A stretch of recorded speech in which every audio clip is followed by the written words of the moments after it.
Schoolboy goes missing from summer school. Hi again and welcome. This is Links 007 TV News Report, and we'll be right back with the full details to come. Welcome to Links 007 TV News Report, providing you with the best in local and international news updates. This is a place where you can get the most reliable and informative news information. Links 007 TV News Report. Welcome back and thanks for joining us. This is Links 007 TV News Report. An Ananda alert has been activated for a 14-year-old schoolboy, Isaac Chambers of Jericho, Hanover and Clifton Boys Home, who has been missing since Tuesday, August the 9th. He is of dark complexion, slim built and about 144 centimeters or 4 feet 9 inches tall.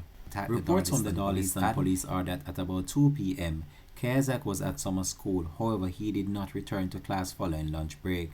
His mode of dress at the time he went missing was a black t-shirt, black jeans pants and a pair of grey slippers. He has not been seen or heard from since.